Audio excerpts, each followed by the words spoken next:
Yes, good afternoon, viewers. My name is Lukaidan. I'm going to take you through entrepreneurship and business management N4. So to begin with, we will look at the definitions in the first module, which is entrepreneurship. We shall differentiate between entrepreneurship and intrapreneurship. We will look at the characteristics of an entrepreneur. So to begin with, let us look at what entrepreneurship is. They are saying here, these are activities aimed at creating a business with an aim of making a profit. You wake up one morning, you have a business idea, you start it with a sole aim of acquiring profits is what we call an entrepreneur. So an entrepreneur is that person that initiates a business. Initiating means to start a business. But you start that business with an absolute aim of making profits. 2, entrepreneurship. Entrepreneurship, we are saying these are activities aimed at improving or managing a business on behalf of an entrepreneur. Some of us, or many of us, fall under what we call entrepreneurship because we are tasked to manage businesses on behalf of those that start or initiate these businesses. I'll give an example of GP College. GP College has its own directorates. Those that initiated the idea of starting what we call GP College. And us that are working under the directorate are what we call intrapreneurs. So in other words, intrapreneurship is those activities aimed at improving what has already been initiated by the entrepreneur. That is the simple differentiation between entrepreneurship and intrapreneurship. These ones manage, these ones create.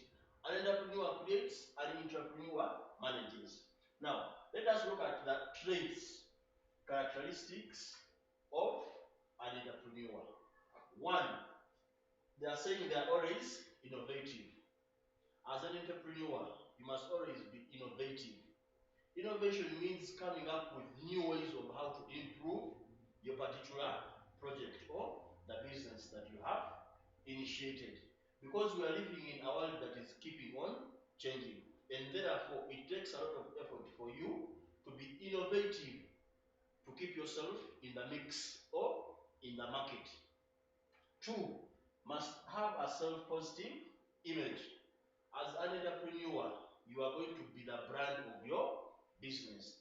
Therefore, it calls for you to be exemplary in everything that you are always doing. Next is must have leadership abilities. As an entrepreneur, you ought to possess what we call leadership abilities, because you are going to manage an entity, and in that particular entity, you are going to employ workers, and those workers need to be managed. So as an entrepreneur, you must possess what we call leadership abilities, because you will be faced with a lot of challenges. But how you overcome these challenges is what will determine whether you're a good leader or not. Then next is should have problem solving skills, because you are going to be faced with many challenges or particular problems within the functioning of the business. You must always come up with solutions on how to manage or solve problems that may arise from time to time. Then you should always be results oriented. Remember, in the definition we said that you start the business with a sole aim of making profits. That means you must always be results oriented. You don't settle for less. Always aim for more in your particular business or venture. Then should be committed to achieve the desired goals. As an entrepreneur, you must always have this mentality that not things will kickstart on the onset. That means it should be that you should be committed at all times. Stick to your goals, stick to your aim, and at the end of the day, you will start reaping what we are calling the profits that you want. And then lastly, on the traits or the characteristics of an entrepreneur, should always take risks. Many of these rich men and women that we hear of have always taken risks. How? In your particular venture, you're going to start it Either you are going to gain the profits or you're not going to gain the profits. However, you do not need to start instantly to fear that how if I invest and I don't get back or I don't reach the profits that I want. No, that mentality should not be in you. As an entrepreneur, always have that risk mentality that I'm going to inject this, whether it brings profits or not, let me give it a try. That is what we should call taking risks. Now, having looked at those traits of an entrepreneur, we will look at what we are calling the merits or advantages of entrepreneurship. The good things about entrepreneurship. Now, the first one is they are saying that is what we are calling financial control. As an entrepreneur, you have started your business, you have initiated your own project, and that means whatsoever profits that you get or that you reap out of your business, you'll be able to spend them at your own will, at your own time, and in your own way. Nobody is going to be there to control how you spend your own profits. That means we are saying that is always financial control. Financial control. Then two, you reap profits. When you start your own project, expect to reap profits. Even if they don't come in the short term, but they always come in the long term. Next is contribute to the community. How? When you start a project in a particular community, let us say a project in Marshalltown, for example, GP College. When you start such a project of GP College Educational Center, you're not only going to reap the profits, but you're also going to contribute to the development of that particular community. How? Because you're going to employ the people within that particular community. And when they are employed, they will add to the economy through the taxation, through the services that they will also buy out or they will acquire, and things like that. Now, there is job security, is our next point. Job security comes in a way that nobody is going to knock at your door and they will tell you that we have fired you or your contract has been terminated. Why? Because you've initiated your own project. You are your own boss. You have all what it takes to have your job secured. Next is there is financial freedom. Financial freedom in terms of how you manage your finances. Nobody is going to control you on how you manage your finances in that particular project or business that you have started. Then you have gain control over your own destiny. You gain control over your own destiny. As an entrepreneur, you have started your business or you have initiated your business. That means that particular business is going to be upon you to make sure that it reaches the destination of where you want it to go. Look at the short term and look at the long term. Always as an entrepreneur, you must have what we call missions, visions. They'll always do the checks on you to make sure that, okay, if you have said, I want to have 10 branches within 5 years, that is your sole aim, and it is the destiny that you want to take. That means we are explaining what we are saying. You gain control over your own destiny. Then there is what we call personal growth. Personal growth in terms of how you, the community looks at you as an entrepreneur, and two, how you also grow in terms of the wealth is what we call personal growth. You will develop in many aspects: financial aspect, economic aspect, social aspect, things like that. And then lastly, you reach your full potential. Those are the merits of what we are calling entrepreneurship. Next is we will look at what we call the economic importance of entrepreneurs. Now to the economy. We've looked at the advantages or the merits of entrepreneurship. But now we are looking at economic importance of entrepreneurs to our economy. What do they add to society? Now the first one is they create job opportunities. Automatically when you create a project, you are going to need to employ other people to help you manage that particular project. That means they will have created job opportunities for the people in that particular locality. Two is we're saying they initiate production processes. Initiating means creating, starting. They initiate, start, or begin production processes. They anticipate or they move around the community and they will ascertain the needs of the community. And that means if there is a particular need in a community, that particular entrepreneur will initiate what we are calling a production process. They will bring those needs that the community needs. Then they improve people's standards of living. Improving people's standards of living means once someone is employed in a project or a business, that means they will be able to acquire incomes, and then that means they will be able to acquire many of the needs that they want to live. Now, lastly, on the economic importances of entrepreneurs is they bring goods and services closer to the people. Remember, as we look in front, we have many types of entrepreneurs. So these people bring goods and services closer to the people because they are located in particular communities where they observe that they need particular goods and services. Now, we also have what we call disadvantages of entrepreneurship. All the bad things that will arise because of entrepreneurship. One is management incompetence. Many entrepreneurs begin businesses, but they don't have what we call management competence. In the end, you will find out that the businesses start after 2 or 3 months, they fall. Inexperience. Inexperience in terms of how you handle projects, how you handle finances, how you handle management, how you handle administration. These are all arise because of inexperience of many entrepreneurs. Now we have also what we are calling bad financial control. Bad financial control means that some of them are overwhelmed. Some entrepreneurs, if not many of them, are overwhelmed because they usually, at the first, because they have reaped many profits, they don't have what we call financial control. And this is sometimes leading to many businesses failing because of bad financial control.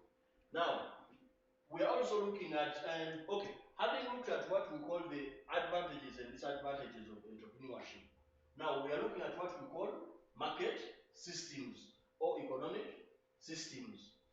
We have 3 types of economic systems. The first one is what we call the free market system.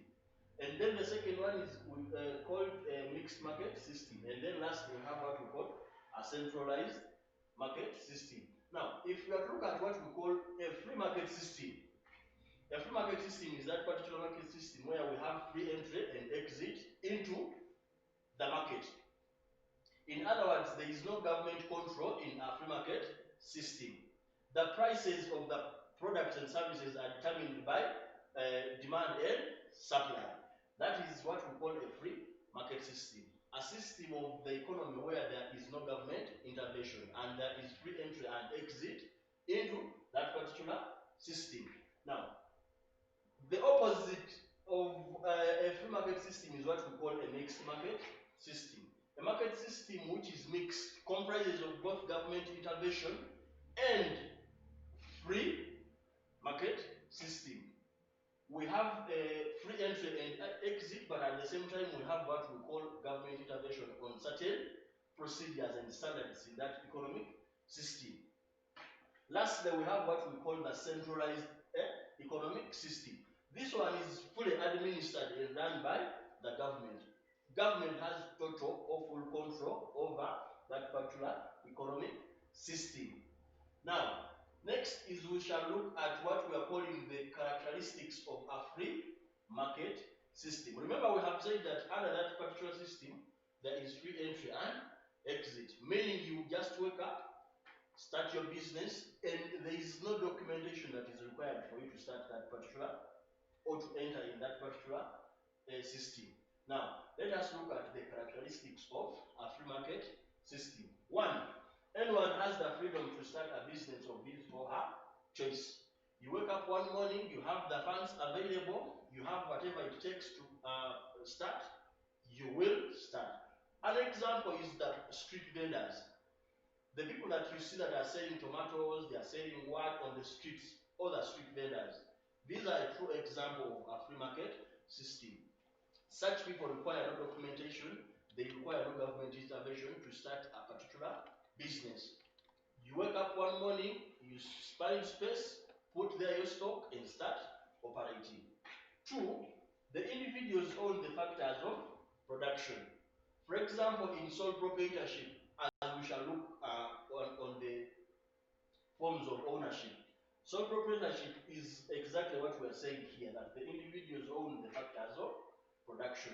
Factors of production are land, capital, labor, and technology, of which we said that those that initiate the businesses are the ones that we are calling the individuals that shall own the factors of production. So the individuals own the factors of production, those that start the businesses.